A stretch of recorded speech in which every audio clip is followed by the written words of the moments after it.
We've got a special guest joining us in studio, and man, there's been a lot of handshakes going on while the news are playing. We've been popping, locking, dropping. We've been doing everything. That's crazy. Mainly Seller. That's crazy. That's a stitch up. I've been kept at arm's length by the man Fin Barnett, who joins us in studio from Coffee and Handshakes. Kia ora, welcome to the morning wake up. Kia ora, bro. Thanks for having me here, boys. It's a privilege. Thank you. Thanks for dropping by. Coffees and Handshakes. So we tested Fin when he came in. The first part of the second part of that with the handshakes. What happened, Fin? Bro, you guys set me up, man. You set me up. This is the Obama situation. This is like the brown boy, white boy dap. This is like the you let him with the hard dap.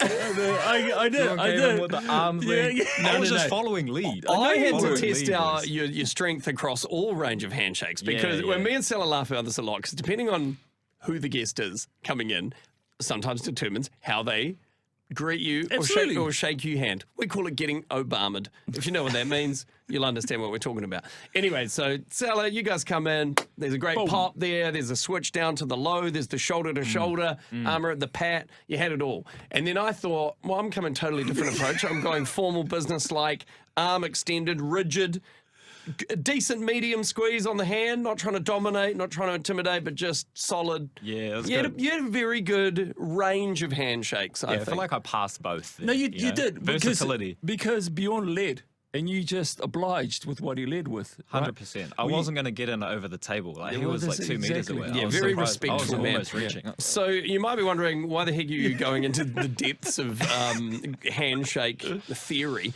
The reason why, Coffees and Handshakes. Tell us about the idea and where did this all start? What is it? Coffees and Handshakes is a brand that's just about getting people to make the time and effort to go catch up with their friends. Like, simple as that. So started about a year ago. Left my job, was training for the Touch World Cup, needed something to do. You can't train for 14 hours a day. And so decided to start a project. Coffees and Handshakes was the name of it, because it was something that me and all the boys already did. And a lot of people already do, you know, like we love training, coffees after, brunch on the weekends, whatever. It's sort of a very common staple in our life. And so it was just started as something to almost give other people an excuse to do the same thing as well. Yeah. And so it's just basically like it's an Instagram, it's a brand, whatever, but it's just making content to inspire people to go make the time and effort to catch up with friends. Life spent with friends, simple as that. It's a real community feel around it. Do you charge coffee? Charge? Yeah. Is there coffee? Do people come out and they still got to pay you for the coffee? Oh, so whenever we do like events, sometimes we run it with brands. Like we've got a regular Friday morning thing with OTB and Izzy's on the shore in Milford. That's like we meet up, we go for a run, go for coffee after. That's pretty standard. People just buy the coffees. But when we've got Coffees and Handshakes events, so we do events with Flight Coffee, our good mates. Nice. Coffee's always free there. Coffee's always on us. Awesome. Now, you mentioned you quit your job. I just want to go back to that because you wanted to push something else and pursue something else. So what was it? Because that's a massive decision, Fin, to go, I'm going to leave this well-paying gig that I've got or paying gig that I've got to pursue something else. So what was it? The gig? No, what was it about? Or what was it? Yeah. Bro, so in March at Touch Nationals, I play Touch. Fortunate enough to be in the NZ scene as well and have been for the last few years. World Cup was coming up and I missed out on 2019 by one place. And so for me, the last 5 years up until last year was all about making 2024 World Cup. And Touch Nationals in March dislocated my shoulder. Oh, dude. Ouch. Don't know if you've ever done it before, but it hurts. Yeah, and obviously it was a massive scare. Yeah, the recovery too can be real.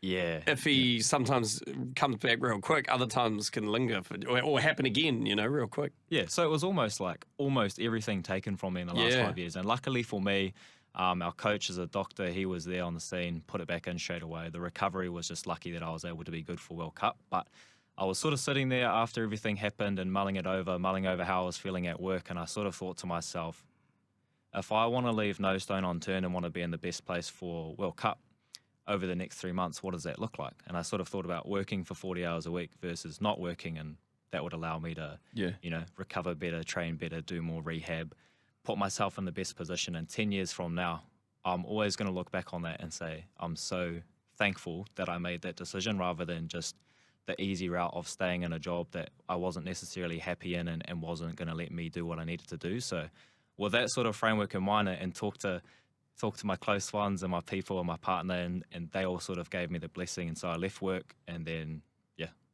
just did it from there. Man, really happy I did bro. too. Congrats, man. You got a good head on you, eh? Like that kind of mindset, and you're quite intentional about what you do. You know, you're talking about the Coffees and Handshakes thing that you're doing as well, but then how you're planning out kind of your life and your goals and where you're heading. Where does that kind of come from? Is that part of your like upbringing, or is that just always how you kind of been wired, or is that like a high performance sport kind of thing? I've never been in that environment. I don't know. Looking at me, you might be able to tell. Really? I've never been in a rep team for anything, but you know, that kind of like quite decisive and quite intentional about where you're going and how you're going to get there.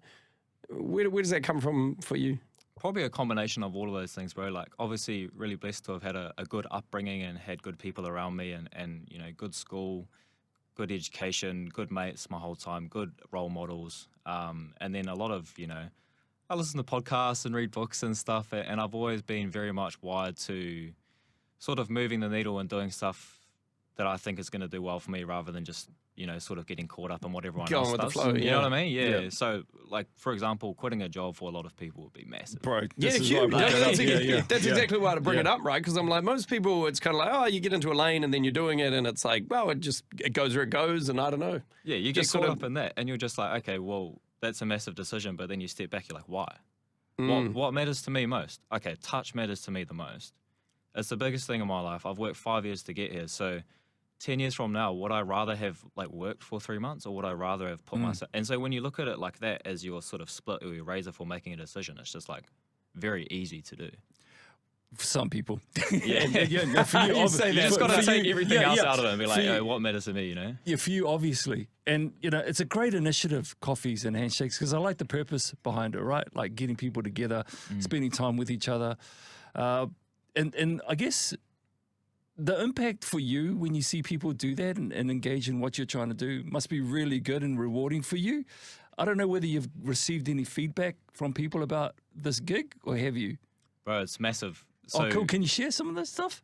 yeah, so like obviously when we started the Instagram, you know, you start getting people, like the impact that you have for me is when I see people going and having a coffee and catching up with their mates. The impact is when people send me a message and say, bro, because of you, I went and reached out to someone this week. I wasn't feeling all good. I reached out to one of the boys and we went and caught up. I feel better now. Because of you, I caught up with people that I haven't caught up with in a minute. Or, yeah, I'm going to come along to this Coffees and Handshakes thing. I'm a bit nervous, but I know it'll be cool, so I'm going to do that. That to me is the impact that the brand is having and that we're able to have as a brand, rather than, you know, like, oh, we've got these followers on Instagram or we get these likes on our reels. Like, that's been really cool for me, and there's been like legit hundreds of messages of people like sending those kind of things. And the Coffees and Handshakes events, we started with 10, 20 people, and now there's 50 to 60 to like a few hundred that will come to any given event that we put on. So that to me is sort of the impact, and it's been really cool to see over the last That's year or mean, so. bro. Yeah. Well done, Finn. If you want to check it out, coffeesandhandshakes.com. You must be pretty good at giving handshakes now. We both experienced a variety this morning, but I got to say, pretty solid. Had a lot of practice. Yeah, I've had a lot of practice. Yeah, I've got handshakes with all of the boys. Yeah. I reckon I've probably got the most in the touch scene. Oh, right. He's like the LeBron. I'll lay it out there on the radio. Yeah, LeBron James. I'm trying to be LeBron James with the handshakes, but touch, you know? Even better if I can stay in touch for another 10 years or so. Yeah. Does he have the longevity? Again, bro, I think keep going with your gig. I think it's, with all respect to what you're trying to do, it's a lot more than Coffees and Handshakes. And that's, you know, that's awesome. That's a beautiful thing, bro. Maybe you'll be inspired this morning to reach out to someone you know or haven't caught up with in a while that you're like, maybe we should get together and have a coffee. Maybe flick them a message this morning and try and tee it up. Thanks, bro, for coming in. Appreciate you. Appreciate it, boys. Thank God you very bless, bro. much.